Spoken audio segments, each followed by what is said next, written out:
नंदुरबार शहरासाठी रिंग रोडची मागणी, आमदार रघुवंशींची गडकरींशी भेट। नंदुरबार शहरातील वाढत्या वाहतूक कोंडीचा प्रश्न सोडवण्यासाठी नंदुरबारमध्ये रिंग रोड उभारण्याची महत्त्वाची मागणी करण्यात आली आहे। आमदार चंद्रकांत रघुवंशी यांनी केंद्रीय रस्ते वाहतूक मंत्री नितीन गडकरी यांची भेट घेऊन नंदुरबार शहरासाठी रिंग रोड मंजूर करण्याची विनंती केली। सध्या शहराच्या पूर्व भागातून नेत्रांग शेवाडी महामार्ग जात असून त्या मार्गावर उड्डाणपूल उभारण्याची प्रक्रिया सुरू आहे। मात्र शहराच्या पश्चिम भागातूनही रिंग रोड तयार झाल्यास वाहतुकीचा ताण मोठ्या प्रमाणात कमी होईल, असे आमदार रघुवंशी यांनी स्पष्ट केले। रिंग रोडमुळे शहरातील जड वाहतूक बाहेर वळवता येईल, परिणामी शहरातील नागरिकांना मोठा दिलासा मिळेल। तसेच जिल्हा मुख्यालयाच्या ठिकाणी रिंग रोड असणे आवश्यक असल्याचेही त्यांनी नमूद केले। कमी खर्चात हा प्रकल्प पूर्ण होऊ शकतो आणि त्यामुळे शहराच्या विकासाला गती मिळेल, असा विश्वास त्यांनी व्यक्त केला।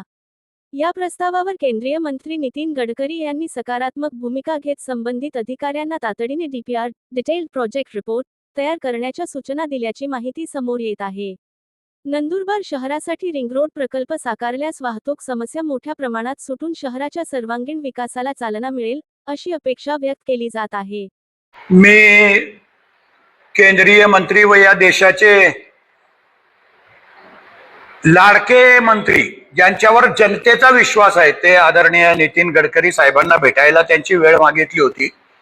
नंदुरबार शहराच्या पूर्वेला बायपास करतय नॅशनल हायवे, जिल्हाधिकारी कार्यालयाच्या चौफुली पासून तर असं करण चौफुली थेट माझ्या पेट्रोल पंपापर्यंत।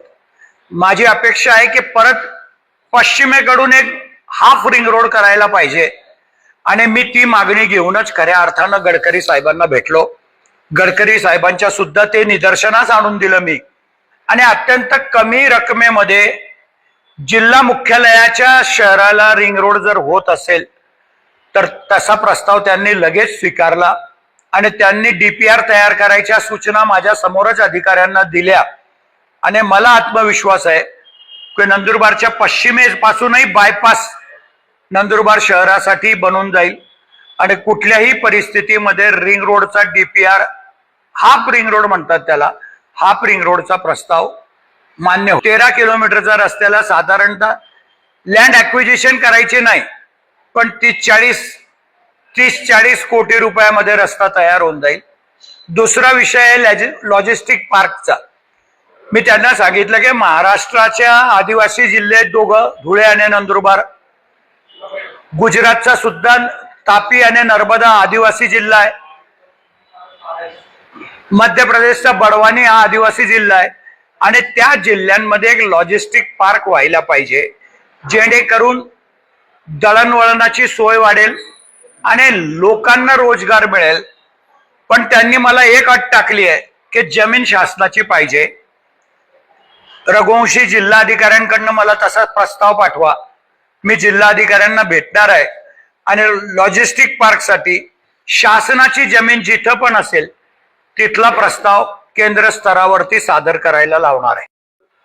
दळगाव तळोदा मार्गे दळगाव जे आपण जातो, दर वर्षाला 5-50 लोक दुर्दैवाने अपघाती निधन पावतात आणि अशा वेळेला रस्ता चांगला व्हायला पाहिजे। एकीकडे सरकार चांगले रस्ते खोदून नवीन रस्ते बनवते, तर तो रस्त्याची सुद्धा तुम्ही रुंदी वाढवा, त्या रस्त्याला डबल करा, पण तो रस्ता त्यांच्या ताब्यात नाही आणि तो रस्ता नॅशनल हायवेचा नाही, त्याच्यामुळे त्याला अडचण येणार आहे।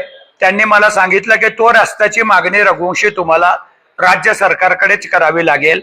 मी आता शिवेंद्रराजे भोसले जे बांधकाम मंत्री आहेत महाराष्ट्र सरकारचे, त्यांना भेटणार आहे आणि त्यांना सांगून त्याच्या संदर्भामध्ये काही ना काही मार्ग काढायला लावणार।